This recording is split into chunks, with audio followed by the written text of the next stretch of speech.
রাসবিহারী থেকে তৃণমূলের প্রার্থী করা হয়েছে দেবাশিস কুমারকে। প্রার্থী তালিকা ঘোষণার পর তিনি কি বললেন দেখব।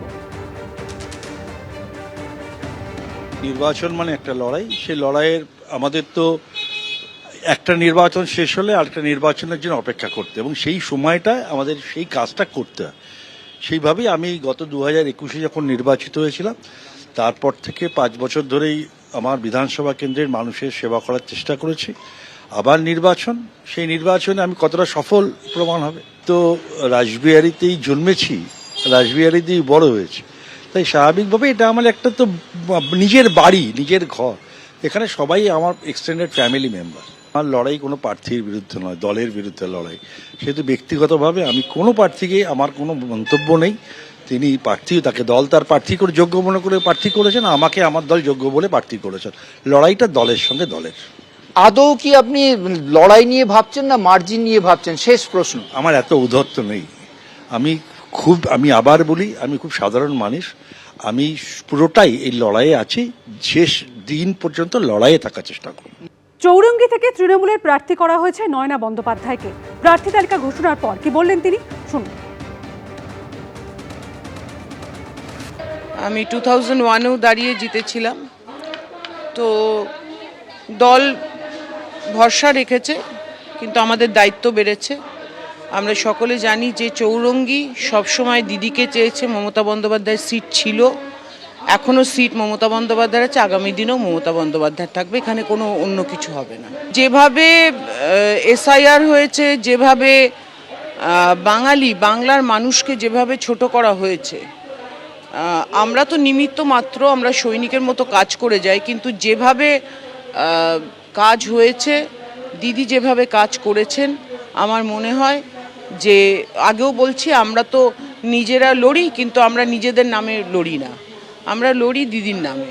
তো দিদি ছিল, আছে, থাকবে, এবং যেই আসুন এই কেন্দ্র, দিদির ছিল, দিদির আছে, দিদিরই থাকবে। এই যে কেন্দ্র সরকারের অত্যাচার, যে অত্যাচার কেন্দ্র সরকার করেছে বাংলার প্রতি, যে বঞ্চনা করেছে, সেই বঞ্চনার জবাব শুধু চৌরঙ্গী না, বাংলার সর্বার্থভাবে বাংলার মানুষের জবাব দেবে। বাংলার মানুষ কিন্তু অপেক্ষা করছে শুধু।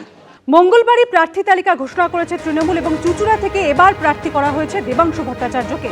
আর এরপরে টিকিট না পেয়ে বিক্ষুব্ধ চুঁচুড়ার বিদ্রোহী বিধায়ক অসিত মজুমদার। আমরা তো চুনোপুটি লোক, তাহলে আমাদের সঙ্গে কেন কথা বলবে? আমি মনে করেছি খামতি নেই, ওরা মনে করেছে আমার খামতি আছে। না হলে 3 বার আমাকে দিল, এবার দিল না কেন? দলের লোক আমাকে ভালোবাসে, ওদের মন ভেঙে গেছে। ধন্যবাদ জানালাম দলকে। প্রতিক্রিয়া অসিত মজুমদারের।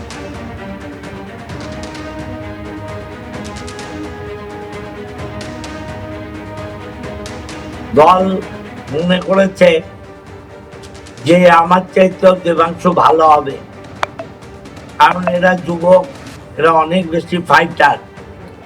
কথা হয়েছে না, আমার সাথে কিছু কথা হয়নি। কথা বলার প্রয়োজন আছে নাকি? যেখানে দিদিমণি অভিষেক সিদ্ধান্ত নিচ্ছে, এরা দলের সর্বময় কর্তা, আমরা তো চুনোপুটির লোক, আমাদের সাথে কেন কথা বলবে বলুন? কোনো জায়গায় মনে হয়েছে যে আপনার খামতি ছিল এই বিধানসভা? নিশ্চয়ই খামতি আছে, খামতি না থাকলে আমাকে দেবে না কেন? আমি যেটা মনে করছি খামতি নেই, ওরা মনে করছে খামতি আছে। নিশ্চয়ই খামতি আছে, না হলে 3 বার দিল, এবার দিল না কেন? রাজনীতি আর করবো না, রাজনীতি আর করবো না। রাজনীতি থেকে বিশ্রাম নিলাম। দল কাজ করতে বললে কোলামিল করতে হবে নাকি? আমি ঠিকা চাকর নাকি? আর টিকিট পেয়ে চুঁচুড়ার প্রার্থী দেবাংশু ভট্টাচার্য, তিনি ঠিক কি বলেছেন দেখুন। তৃণমূল কংগ্রেসই এমন একটা রাজনৈতিক দল, সিপিএম এর আপনি দেখবেন 2011-তে মরাকালে হরিণনাম, মানে যখন পার্টিটা চলে যাচ্ছে তখন ইয়াং জেনারেশনকে এগিয়ে দিয়েছিল। আমাদের দল কিন্তু তার মধ্য গগনেও নতুন প্রজন্মকে এগিয়ে দিয়েছে। আমি 23 বছর বয়সে তৃণমূলের কনিষ্ঠতম মুখপাত্র হয়েছিলাম। 24 বছর বয়সে তৃণমূলের কনিষ্ঠতম রাজ্যের যুবর স্টেট কমিটি মেম্বার হয়েছিল অভিষেক বন্দ্যোপাধ্যায়, যার সভাপতি ছিলেন, সাধারণ সম্পাদক।